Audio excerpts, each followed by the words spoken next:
ആഗോള അയ്യപ്പ സംഗമത്തിൽ പ്രതിപക്ഷത്തെ കുറ്റപ്പെടുത്തി സംസാരിക്കുകയാണ് മന്ത്രി വി എൻ വാസവൻ. ആഗോള അയ്യപ്പ സംഗമത്തിൽ വിവാദമുണ്ടാക്കിയത് വഴി പ്രതിപക്ഷം ഒറ്റപ്പെട്ടെന്നാണ് ദേവസ്വം മന്ത്രി വി എൻ വാസവൻ മീഡിയ വണ്ണിനോട് പ്രതികരിച്ചത്. സങ്കുചിതമായ രാഷ്ട്രീയം കണ്ട് തെറ്റായ നിലപാടാണ് പ്രതിപക്ഷം സ്വീകരിച്ചത്. ശബരിമലയോട് ഇത്രയും വിദ്വേഷം വെച്ച് പുലർത്തേണ്ട ആവശ്യമില്ലെന്നും അദ്ദേഹം പ്രതിപക്ഷത്തെ കുറ്റപ്പെടുത്തി. ആഗോള അയ്യപ്പ സംഗമം ഇന്ന് നടക്കുമ്പോൾ ദേവസ്വം മന്ത്രി വി എൻ വാസവൻ മീഡിയയോടൊപ്പം ചേരുകയാണ്. വലിയ ഒരുക്കങ്ങളൊക്കെ തന്നെ തയ്യാറാക്കി കഴിഞ്ഞു. എങ്ങനെ മുമ്പോട്ട് പോകും ഈ ഒരു പരിപാടി? ആഗോള അയ്യപ്പ സംഗമം ഭംഗിയായി വിജയകരമായി സംഘടിപ്പിക്കുന്നതിന് വേണ്ടിയുള്ള എല്ലാ മുന്നൊരുക്കങ്ങളും പൂർത്തീകരിച്ചു കഴിഞ്ഞു. 3500 പേർക്ക് ഇരിക്കാനുള്ള മനോഹരമായ ജർമ്മൻ പന്തൽ തീർന്നു കഴിഞ്ഞു. AC ഓഡിറ്റോറിയമാണ്. അത് നമ്മൾ പ്രതീക്ഷിച്ചതിലും ഭംഗിയായി അവർ ചെയ്ത് തീർത്തു കഴിഞ്ഞിരിക്കുന്നു. നമ്മളോടൊക്കെ എല്ലാം കയറി പരിശോധിച്ചാൽ അറിയാം. അതോടൊപ്പം തന്നെ ഭക്ഷണപ്പന്തൽ ക്രിയയായി കഴിഞ്ഞിട്ടു. അവിടെ ഒരാളെങ്കിൽ ലേബർ കോൺട്രാക്ട് സൊസൈറ്റിയാണ് 2 പന്തലുകളും ശരിയാക്കിയിട്ടുള്ളത്. ഭക്ഷണം കഴിക്കാൻ ഒരേ സമയത്ത് തന്നെ നമുക്ക് ആയിരക്കണക്കിന് ആളുകൾക്ക് ഭക്ഷണം കൊടുക്കാൻ കഴിയുന്ന രീതിയിലുള്ള 2 ക്രമീകരണങ്ങളാണ്. ഒന്ന് ഇരുത്തി കൊടുക്കാൻ കഴിയുന്നതും 2 ബൊഫേ സിസ്റ്റവും. അപ്പോൾ 2 രൂപത്തിൽ കൊടുക്കാൻ. അതിൽ പഴയിടം മോഹനൻ നമ്പൂരിയുടെ കൂട്ടരാണ്. അവരിപ്പോൾ ഒന്ന് അടുക്കള സ്റ്റാർട്ട് ചെയ്ത് കഴിഞ്ഞു. പിന്നെ ഇവിടെ ആവശ്യമായിട്ടുള്ള പശ്ചാത്തല സൗകര്യം ഒരുക്കുന്ന വിവിധ ഡിപ്പാർട്ട്മെൻറ്റുകൾ അവരുടെ ദൗത്യങ്ങളൊക്കെ ഏറ്റെടുത്ത് കഴിഞ്ഞു.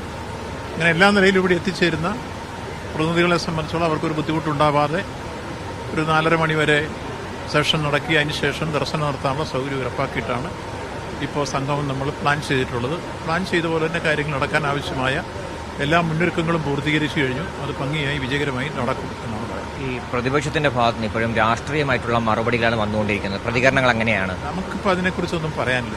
അത് അവരുടെ ഒരു കാഴ്ചപ്പാടാണ്. അവരിപ്പോൾ ഒറ്റപ്പെട്ട് കഴിഞ്ഞു. ഇവിടെ ജനങ്ങൾ ഈ കാര്യത്തിൽ അയ്യപ്പ ഭക്തന്മാരെല്ലാം ഇതിനോട് പൂർണ്ണമായി താതാത്മ്യം പ്രാപിച്ച് ഏതാണ്ട് 26ഓളം സംഘടനകൾ ഇതിന് പിന്തുണ പ്രഖ്യാപിച്ച് അവരുടെ പ്രതിനിധികളെല്ലാം അയച്ചു കഴിഞ്ഞിട്ടുണ്ട്.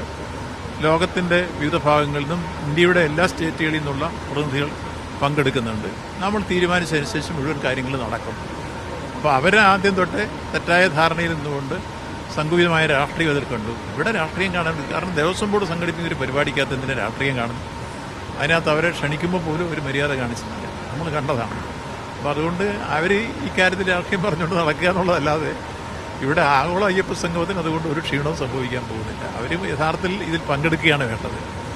ഈ ശബരിമലയോട് ഇത്തരം ഒരു വിദ്വേഷം വെച്ച് പുലർത്തേണ്ട ഒരു കാര്യമില്ല. അത് സ്വാഭാവികമായിട്ട് അത്തരം നിലപാടെടുക്കുന്നവരെ ജനങ്ങൾ തിരിച്ചറിയും.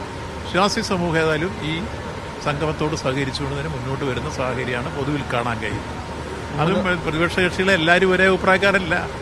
അതിനകത്ത് തന്നെ ഭൂരിപക്ഷം ആളുകൾ ഈ സംഗമത്തോട് സഹകരിക്കണം എന്നുള്ളവരാണ് പ്രതിപക്ഷത്ത് നിൽക്കുന്നത്. ഏതാനും ആളുകൾക്ക് മാത്രമാണ് അതിൽ വാശിയോടുകൂടി നിൽക്കുന്നത് ഞാൻ മനസ്സിലാക്കുന്നത്.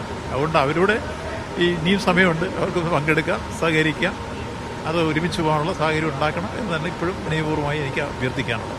BJPയും വെട്ടിലായി വരുന്നില്ല എന്ന് പറഞ്ഞു. അതെ, BJP ആദ്യം മറ്റൊരു രൂപത്തിലേക്ക് ധരിച്ചു. അവരും കുഴപ്പത്തിലായി. അവർ ഏതാണ്ട് എല്ലാ വിശ്വാസികളുടെയും അതോറിറ്റി അവരാണെന്നുള്ള രൂപത്തിൽ മാത്രം ഈ നാട് നീളം പ്രചരിപ്പിച്ചുകൊണ്ട് തുടങ്ങി. ഒരു മതനിരപേക്ഷ ഗവൺമെന്റിന് വിശ്വാസിയെന്നോ അവിശ്വാസിയെന്നോ വ്യത്യാസമില്ലാതെ എല്ലാവരെയും ചേർത്ത് പിടിച്ചു പോകുന്നൊരു ഗവൺമെന്റാണ് മതനിരപേക്ഷ ഗവൺമെന്റ്. അതാണ് ഇന്ത്യൻ ഭരണഘടന ഉയർത്തിപ്പിടിക്കുന്നത്. രാജ്യത്തിന്റെ പരിപാവനമായ ഭരണഘടനയെ നാം മുറുകെ പിടിക്കുന്നു. അതുകൊണ്ട് തന്നെ വിശ്വാസി സമൂഹത്തിന്റെ വിശ്വാസം സംരക്ഷിക്കാനുള്ള ബാധ്യത നിയമപരമായും ധാർമ്മികമായും ഒരു ഗവൺമെന്റിനുണ്ട്. അതുപോലെ തന്നെ ദേവസ്വം ബോർഡിനുണ്ട്. ദേവസ്വം ബോർഡാണ് പരിപാടി സംഘടിപ്പിക്കുന്നത്. അതിനെല്ലാ സഹായവും ഗവൺമെന്റ് ചെയ്തു കൊടുക്കും. ഇതാണ്. നന്ദി സാർ. പമ്പയിൽ നിന്ന് ക്യാമറ പേഴ്സൺ ഷിജിത്തിനൊപ്പം RB സനൂപ്, മീഡിയ 1.